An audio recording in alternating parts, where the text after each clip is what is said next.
Welcome back. I'm Ryan Brockerville with this special edition of Humber News, Decision 2018. For many, this was a polarizing election, and with the votes now counted, many are wondering what Doug Ford will be like as the Premier of the biggest province in Canada. I sat down today with Steve Paikin. He's the host of TVO's The Agenda. I started by asking him if this result is what he expected. This is pretty much exactly what we anticipated. A majority for the Tories, strong official opposition for the NDP, and a drubbing of the Liberals. Yeah. So it was a bit of an unprecedented race with sort of like Kathleen Wynne conceding before the election even happens. Scandals for Doug Ford, or alleged scandals for Doug Ford.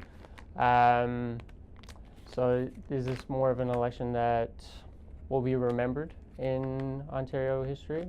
Well, every election is different.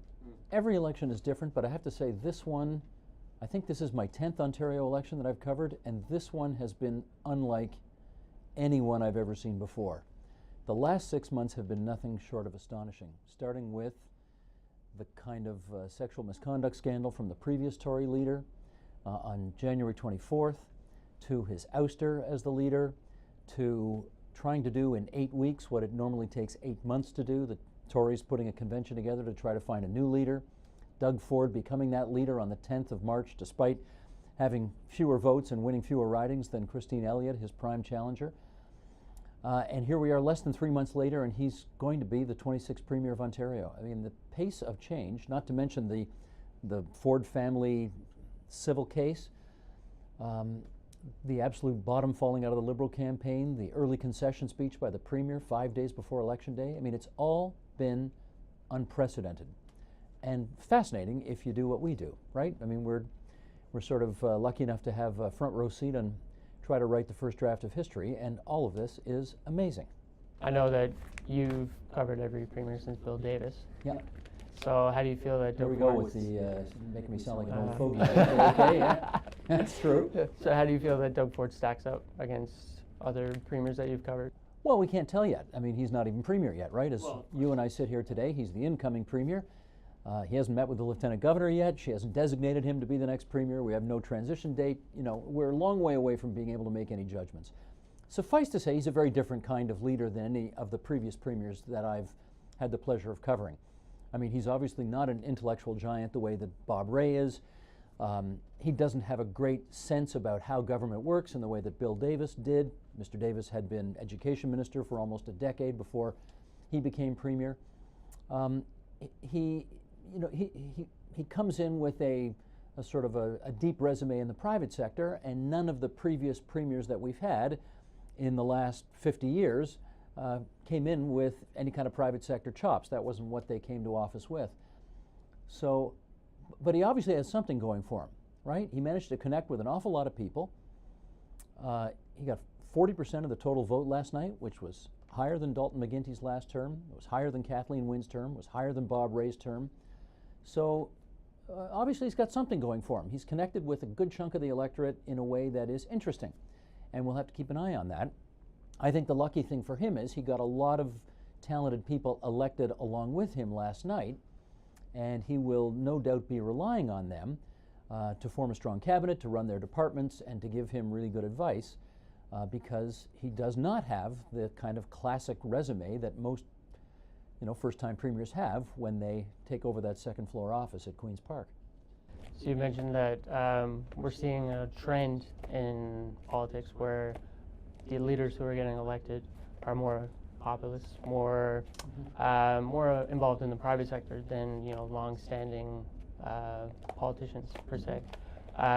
Why do you think that is? Do they relate better to the electorate, or? It's an interesting question.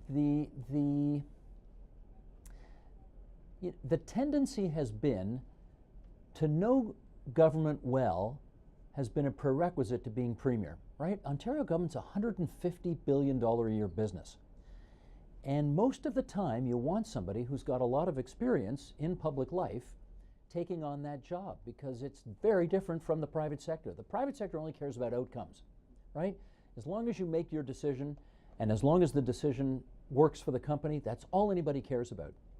It's actually not that way in the public sector at all. The process is hugely important. Different elements of society need to feel as if they were heard, that people had a chance to make their case. And a decision can only come after lots of consultation and a broad understanding of the issue. Those are very much public sector traits that people who come into politics from the private sector don't necessarily have. Those are traits certainly that, Kathleen Wynne and Dalton McGuinty and Bob Ray and David Peterson and Bill Davis and Mike Harris would have had, because of course they all had considerable public sector experience before they took over the top job. Doug Ford's had 3 years at Toronto City Hall, and they were fairly chaotic 3 years. So he doesn't have that classic foundation of public sector experience to call on, which again, from our point of view, yours and mine as journalists watching all this stuff, will make the next 4 years very interesting, because he is such a different cat in the Premier's office. So obviously Doug Ford will have a close relationship with our Premier, Justin Trudeau, and we've seen this shift from election to election where the federal leader is the opposite party of the Ontario party. Mm-hmm. So how do you think that relationship will play out? Well, I'm going to push back a little bit on the first thing you said, which is that Doug Ford and Justin Trudeau will have a close relationship. We don't know what kind of relationship they're going to have. Ideologically speaking, they're quite different. Different parties, different backgrounds. They're very different guys. And so I don't know if they're going to have a close relationship. They have a hugely important relationship, right? It's important to the health of the country that the Prime Minister of Canada and the Premier of Ontario get along and do business well together. That could be under threat right now, right? The federal government has been quite adamant that climate change is a priority of theirs, and they want some kind of system, whether it's a carbon tax or a cap and trade or something, to deal with climate change. And Doug Ford has already said, we're not going to have cap and trade. He's going to scrap that, so he says. He says he's not going to bring in a carbon tax. And so that is a fight that is destined to happen. And if you see this as sort of another block of opposition to Justin Trudeau in the way that Manitoba already is, Saskatchewan already is, now Ontario will be. Who knows, later this year, maybe might be a new government in the province of Quebec, might be a new government next year in the province of Alberta. Both of those governments could be against the federal government's climate change plans. We have the potential here of a dramatic confrontation setup going forward in our federation. So again, from a journalist's point of view, these are all fascinating stories to cover, and you want to have that front row seat to cover them. In terms of the sort of smooth running of the country where everybody's on the same page, sure doesn't look like that's about to happen. We'll see what happens, and we'll play it by ear. Always good advice. Thank you so much for your time, Steve. We'll let you get back to covering the rest of the results. Okay, Ryan, thanks. Thanks for that, Ryan. And thanks to Steve Bacon, who was gracious enough to spend some of his time with us today. And that's it for the special edition of Humber News Decision 2018. I'm Christina Zisco. You can head to humbernews.ca anytime for all the day's news and much more. Humber News is written and produced by students in the Journalism Postgraduate Program. Our technical crew are students in the Broadcast Television Videography program.